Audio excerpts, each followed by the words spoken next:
I will be releasing a series of videos that discuss ways to use dog training skills to improve your mental health. Today's video is about one of the most critical skills that anyone can learn with some practice and consistency, and that's mindfulness.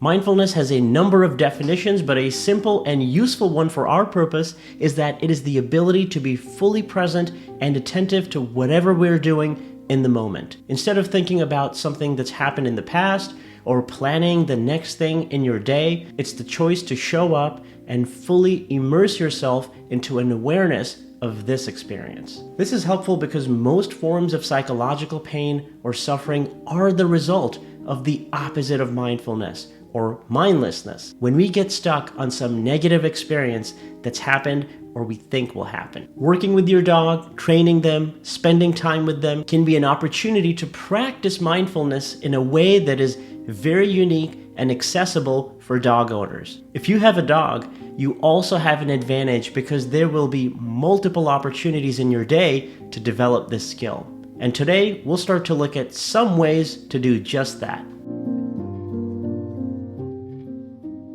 As a clinical psychologist, I have taught hundreds of individuals how to cultivate this type of focus on the present moment. It can be useful to think of the benefits of mindfulness for mental health as a parallel to physical health and exercise. We now know that it helps improve our health to exercise regularly. And similarly, learning to practice mindfulness helps us become much more resilient, reduce stress, experience more positive emotion, and better regulate our difficult emotions. But this also has tremendous benefits for your relationship with your dog. By becoming more aware and alert when we interact with our dogs, whether we're training them to do something unique or simply going for a walk, we can connect on a deeper level, which makes our experience richer and more satisfying.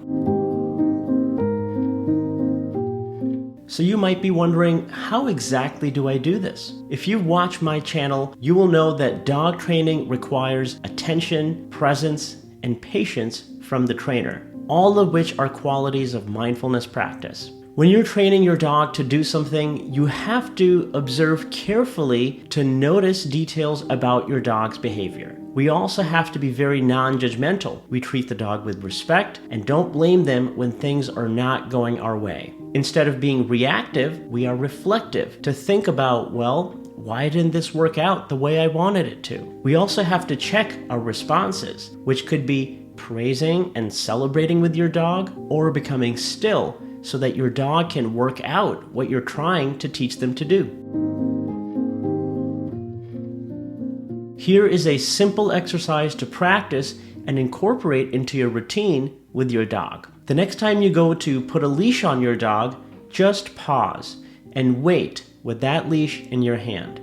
Resolve to only put the leash on once your dog sits. Some dogs will pick up on this right away, especially if you've taught them polite sitting as an offered behavior, which I would recommend doing. But the goal is to have your dog sit before you clip or unclip their leash without using any verbal cues. I would recommend practicing this first at a time when you're not in a hurry, but eventually it should become the routine for every single time you clip or unclip the leash. Eventually, your dog will start to sit when they see you holding the leash because that will become a cue for sitting. But the goal is to just connect with your dog by becoming more patient and present without explicitly telling them to sit.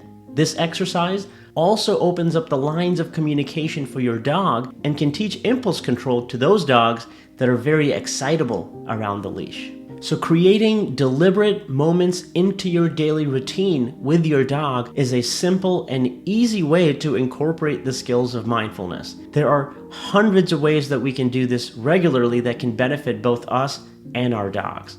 I hope that you'll give this a try and let me know in the comments how it works for you and your dog. In our next session in this series, I'll be discussing how you can boost your mood using dog training. Thanks for watching, and we'll see you next time.